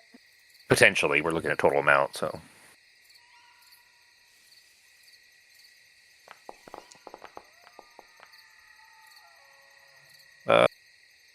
That'll be fine. Go ahead and take 26 damage, Fox. The moss at your feet swiftly gobbles up. You do see a similar kind of trailing where the thread of blood between your hand and the ground is being pulled toward the gateway there. But it does seem somehow satisfied with this sacrificial offering here. There is it's an automatic success. It's not a skill roll. And the gatekeeper gives kind of oops, I almost added it as a failure. Whoops. gatekeeper standing behind everyone facing the gateway gives kind of a gentle nod. It seems happy with that. One more ought to push you over the edge.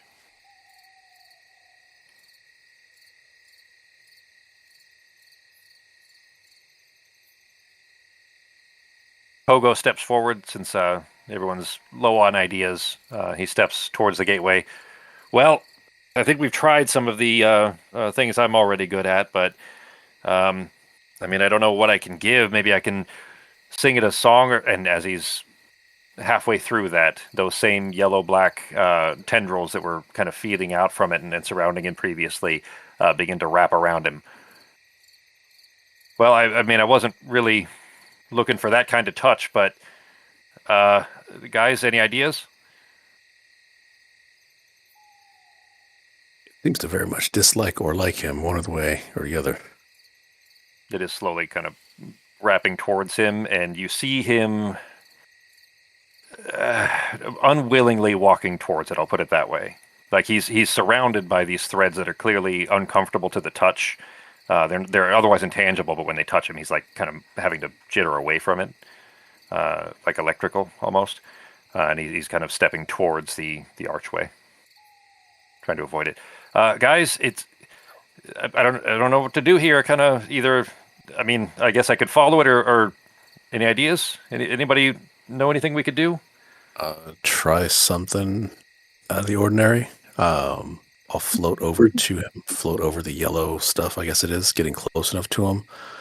And it's you can't float over. Well, I mean, you would need something more than just your normal to be able to float over. It's up high. Shoot.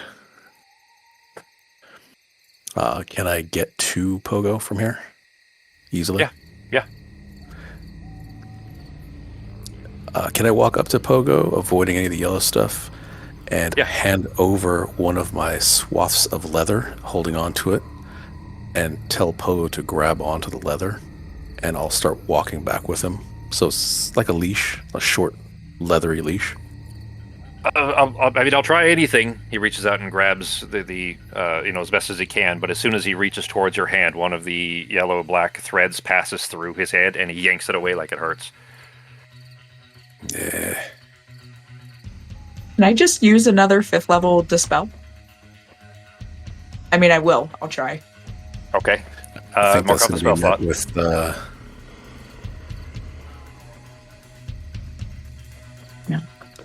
with... There is an immediate blast from the... hang on, let me turn that down a little bit, sorry. An immediate blast from the gateway, and Pogo, Sarah, and Nazim take 37 psychic damage.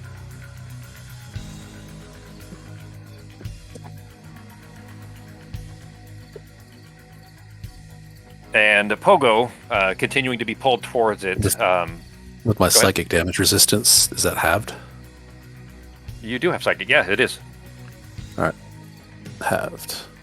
30. Almost nobody has psychic damage resistance, so yeah, it's a good feature for you. 37 divided by 2. Gotcha. The 18. Yep. There is a blinding flash of that same sickening yellow-black light. You see Pogo, his teeth are gritted at this point. He slams a clawed hand into his chest, like over his heart. It's cold, he stammers through his clenched jaw. There's some kind of like paralysis setting in. His skin is rapidly paling. He's looking cold, like his lips are turning blue. His fingertips are kind of jutting harder into this like ruffled purple surcoat that he wears. He's clearly not looking well. I am looking through my spells. I don't fucking think I have anything that will help. The hum that's been in the air for a while, it's beginning to intensify. It's resolving into this chorus of whispers.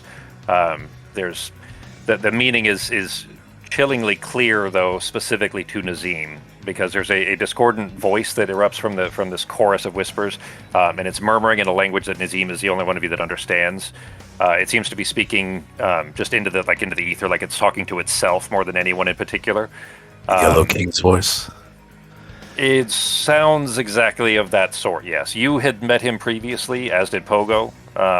And there's he says I'll read it aloud. Well, shit. I'm gonna say that everyone else here is just murmuring. This kind of mumbling that no one else can understand. But Nazim, you actually will get the full text. There you go. I'm gonna tell you that in the moment. God damn it. Well, shit. You guys weren't supposed to see that. That's not supposed to be popping. I wonder if I can turn that off. It's probably too late now.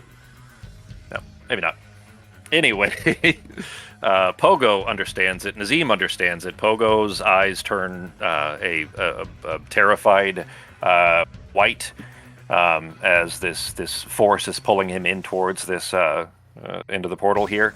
Nazim, you're welcome to share that later, but again, in the moment, it wouldn't be something you could translate, in the chaos of the moment here.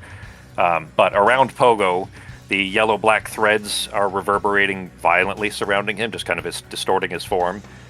He lets out a pained grunt as the threads begin to sink in towards him, attaching to his skin and beginning to pull away.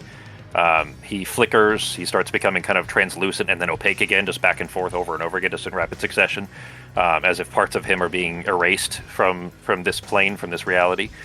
The vines in the archway seem to just kind of writhe and reach out, not physically, but with these tendrils of this pure eldritch energy this yellowish eldritch energy that are drawing him inward. There is a brief moment here where Pogo needs to make a check. And it's a very high DC, but do one of you want to roll it, or do you want me to roll it for him? I'm not rolling that. Mm-mm. No. Had some bad luck tonight, man. Let's go with you. Norok, how about you? Got stabbed in the neck.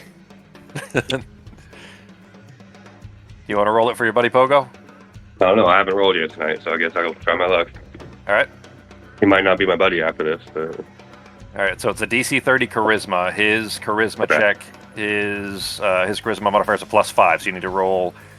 It's a DC 30 rather. Just roll my own. Sorry. Wait. It's a check, right? Can he give himself bardic inspiration? He would have had to done it beforehand. Oh. Yeah. Damn. So, okay. Yeah.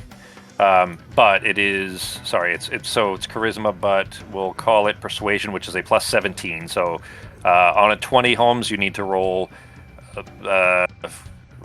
Make it a 13 or higher, really. Been going. Natural 20, shit. All right. Congrats. As he is being pulled towards the the archway, Pogo has this fleeting, agonizing moment to kind of resist this terrifying pull that is yanking him in. He resists for a brief second. He lets out kind of a desperate cry. He flings something on the ground. Surrounded by the vines and the energy, you don't necessarily see what it is yet. But he flings something down. There's a kind of a look in all of your direction. He kind of looks at each of you as briefly as he can. There's still terror in his eyes, but he's trying to be as defiant as he can. There's a single shouted asseration from him, I guess, that I don't have at the moment. I need to tell you guys what it is later. As well as what the item's definition is. But with a final terrifying sound of cracking and splintering bone, Pogo's form crumples into a swirling vortex of sickly yellow-black mist with a rapidly absorbed pink mist surrounding it, and a faint echoing laughter that seems to come from everywhere and nowhere. The mist is quickly absorbed by the archway, leaving nothing but the lingering scent of ozone and something eldritch and unsettling. He is gone, having been claimed by a previously met patron. I don't see that. I don't know what... is that in general? Okay. Give me a minute. It'll be a minute before I look at that. That's fine. Leaving nothing but the scent of the ozone and the kind of eldritch energy, though, into a realm beyond your ken. The forest surrounding everyone here has become silent. It is just quiet. The archway's glow subsides until it looks like a purely mundane, if imposing, stone structure. The vines surrounding it kind of pull themselves away until they are surrounding the gate itself. It is no longer writhing. and the air feels thick and cold and heavy. But the gate's open. What are you guys doing? I think Sarah just stands there in shock for a minute. Just kind of looking at everybody like, what the fuck? I'm watching, So- but not too concerned. Not in a cruel way, but in an understanding way. I'm gonna turn to Nazim and say, "What just happened?" To the best of my abilities, I'll try and explain what I think might have happened. Is Spongy able to translate?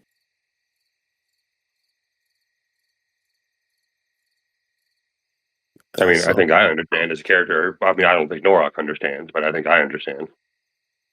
Because No, but Nazim was Pogo able had- to understand the language, which is why I'm asking for translation. yeah, okay. Oh yeah. I don't think Norok would understand what the hell's going on. Yeah, any translations I could take care of. Like I would at this point definitely tell everyone what I was hearing. I don't know if you saw the text that came up, but I would officially tell you what the text was saying at this point. You want me to No, read it it, was Taco? there for like 5 seconds. Yeah, and then I tried to disappeared. get rid of. I screwed that up. You guys weren't supposed to see that. So. Oh, my bad. Okay, I'm rusty. I'll recite back what was said in the moment.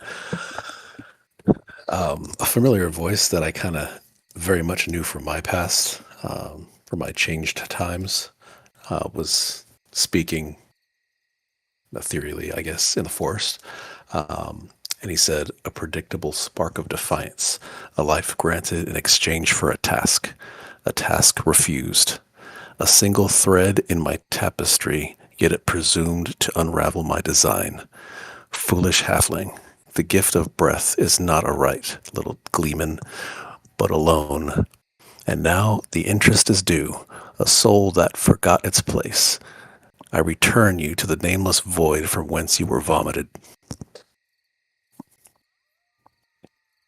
So Pogo died. Maybe. And then he was That's- supposed to do something and didn't do it. That sounds like Pogo. Yeah, the same thing that gave him the warlock powers when he died the first time. I mean, That seriously sounds like Pogo, though. Like, he'll make a deal with somebody and then he'll just run away. It does. But he like really died this time. Like he said he put him back in the void. Apparently. I have no idea what that means. Fuck. One thing at a time. I'm gonna look over at Dalamar and just kind of like out of the corner of my eye see his reaction to all of this. Was he a close friend of yours? Don't make it a point to make friends with Gleeman. I think Sarah just kind of like shuts her mouth at that point and is just like, okay. She is also a halfling. Right. One thing at a time. I guess finish this and then go find Pogo. Yep. Not much we could do at this point. We'll Press add on. that to the list of things to do. The ever-growing list. Sarah's gonna walk through the portal. Okay. Maybe we'll follow. All Yep. right. Me too. The let's see. Let me get that. I scroll down too far. The groundskeeper, by the way, he nodded after Pogo was pulled in. He didn't react to that too much beyond just nodding in a certain acceptance that the gate had been opened. I will tell you too that the gate was not satiated by the actions you guys had performed. It was just the consummation, let's call it, of Pogo seemed to have fulfilled the last requirement, and it closed. Opened, I guess. Opened. Really, yeah. We tried. I mean, the result is the same. It just may have cost you a Pogo. That wasn't well, you know what? I'll tell you about that outside of session there. That said, though, let's see. So you step through the archway gate. The portal seals behind you with a heavy, resonant thud that seems to vibrate in your bones, and you are plunged into absolute suffocating darkness. All of you. I'm going to move us over to another map. It'll take a sec to load. Right. I thought it would take longer than it did, so it looks like everybody got pulled over quickly. Right. Oops, and I didn't put the tone on. Let me find that quick. There we go. Sorry, let me turn that one down a bit too. That one's a bit loud too. Sorry about the music there too, guys, but it was a bit too loud. This is no mere absence of light, though. It is a palpable magical void that seems to press in from all sides. The air itself feels thick and viscous, like a molasses moving through a jelly of some sort. It's very heavy, and there's an unseen weight that makes breathing feel difficult in here. All sound is muffled and distorted, as if swallowed by this void. Your own footsteps are dull. They're just kind of distant thumps at your feet, and voices struggle to carry more than a few feet, becoming very faint whispers. There is a low, resonant hum surrounding the whole place, and it's kind of felt more than heard because it kind of vibrates in the stone beneath your feet and up into your shins, like you feel this kind of vibration from the ground. There's this hum, like a constant unsettling presence. Norok and Arteme, you see nothing at all. You can't see, literally put your hand on your face, you can't see your hand at all. It's just utter pitch blackness. Nazim, you can make out only the very faintest flickers of movement of your companions around you.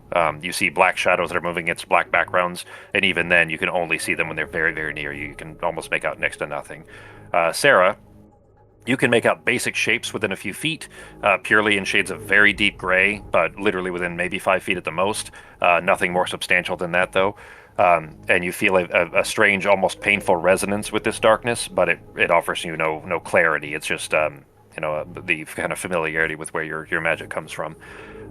Each of your senses for all of you is dampened and dimmed, and after half a minute or so of analyzing what little you can from the surroundings here, you begin to feel this very unceasing, crushing pressure.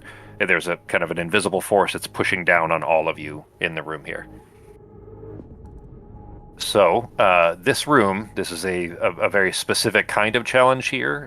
We're close to time, but I'm going to explain a bit how it works, and obviously we'll refresh when we start the next session, but you are going to be an initiative, everyone.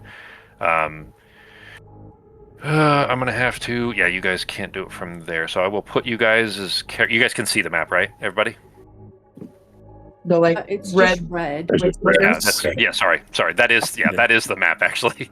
Okay. You won't. Yeah, it's a visual scene. It's not well, at least at the moment. Depending on what you guys do, you may have more. Oh, I was about to drop Pogo on the map. Not dropping Pogo this time. All right, so I put your guys' characters at the bottom right corner in case you need them for quick access to character sheets and stuff. But go ahead and roll your initiative, and we'll put them in there. I'm going to put Dalamar in as well. I tried, it didn't work. Try now that I put you on the map, see if that will let you right-click yourself and click the swords in the top right. No? If you click on the word... Oh, no, it says there's no combat encounter. Yeah. Oh, okay. Yep, that's my fault. I didn't start it. There we go. Now you can do it.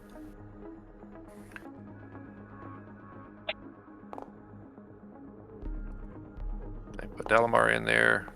Oh, I forgot to take that D4 off. My bad. We can subtract it. You can look at what the D4 rolled. 4. Jeez. Alright, let's take that. Did I not do that right? I must not have. Oh, I didn't update his token. That's why. Let me fix that. There we go. And put him in initiative. There we go. I'm so rusty, guys. All right, so the room here, like I said, I'm going to describe it now, but because we're close to time anyways, we're going to kind of go over the gist of it, and then, when we get back together, we'll go over, a refresher on how it's going to work. But functionally, everyone's going to be an initiative. You have next to no senses. You can basically, only what I described to you. You have very, very limited ability to find your way around here. But Every turn is going to be dangerous, with potentially more difficulty being piled on as you guys move around. You are in a space that you can't really sense, and you have to find something in it. Innately, Sarah, this is something you feel that you just you know that you need to find something that you don't know what it is, but there is something you need to find in this room, and how you go about it is really where the challenge is going to be. Every turn is going to get difficult, potentially more difficult as time goes by. And making like circling the drain. It's going to get harder and harder as you go. So we technically would be starting with Dalamar, but we're not going to. We're going to start with Artemis. Oh, okay.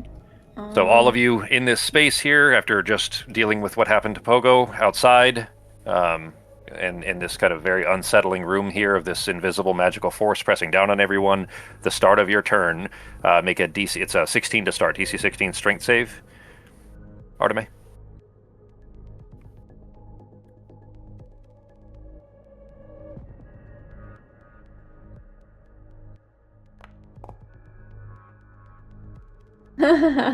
Nope. Right.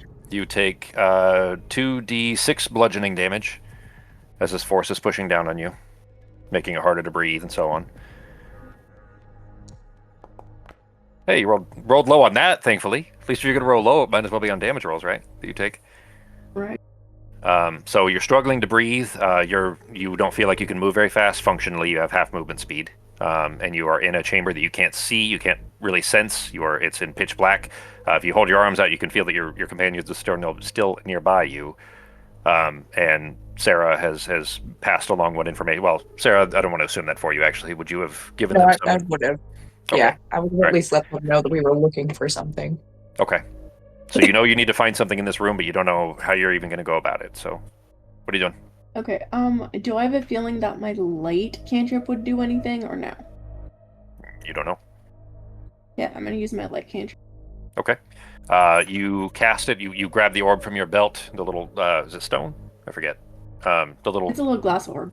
Okay, so you take this little glass orb away from your belt. You can't see it, but you can feel it. You hold it in front of your face.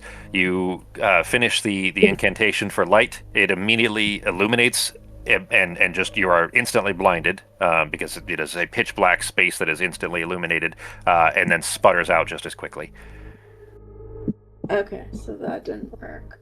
Just a blinding flash of light, but there was discerning anything around you. I will tell you that Sarah, for just that briefest flash, because you weren't looking at her when she did this, you were able to see just a tiny bit, maybe 10 feet instead of 5, but everyone else is blinded. Was there anything in that 10 feet? Smooth stone floor and a dim reflection of the wall behind you that should have been the archway. It's smooth like obsidian wall, and that's it. Artemis, that was your action for your light. You still technically have movement and bonus action if you want to use them. You have half your movement. Yeah, I'm not gonna do anything other than maybe putting Hail Spirit down to heal us, but I might wait a few turns to do that because I'm not sure what else is gonna happen. So sure. I think that would be an action anyway, so that would be next turn anyway. So okay, all right. So then at the end of your turn, these are the two things that are going to happen. This is why I kind of wanted to get to it before the end of the session here. Start of your turn, you're going to be making a strength check to see if you can continue to walk or if the oppressive force is pushing you to the ground or not. Rolling bad on that, especially when the DC gets higher, is going to be more and more damaging and potentially, to the point where you have a speed of 0 if you were to fail those. The end of your turns, there is a low, that low resonant hum that I was describing that's kind of vibrating up through your feet. It is just echoing from this chamber structure is just deeply unsettling. Every party member at the end of your turn must succeed on DC 15 for right now wisdom save, so make that if you would, Artemis.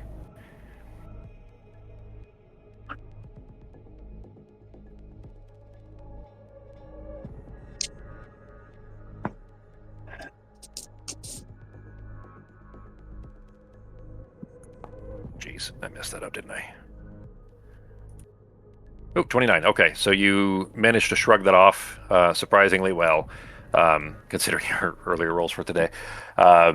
You feel like failing that would have made navigating and making an attack roll, skill checks, anything like that, very difficult.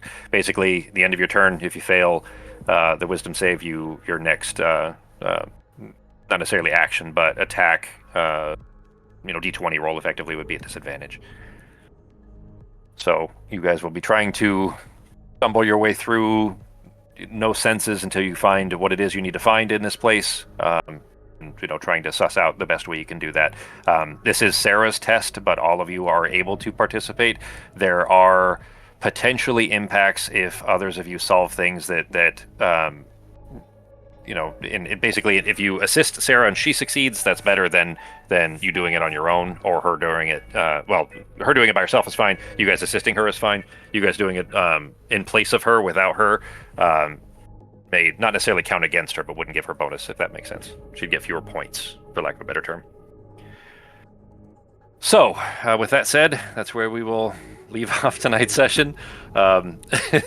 Timing-wise, that whole thing with Pogo wasn't supposed to happen for a little while. That was supposed to happen a little bit later on, but that was where we had to do it for a different thing that you guys don't know about yet.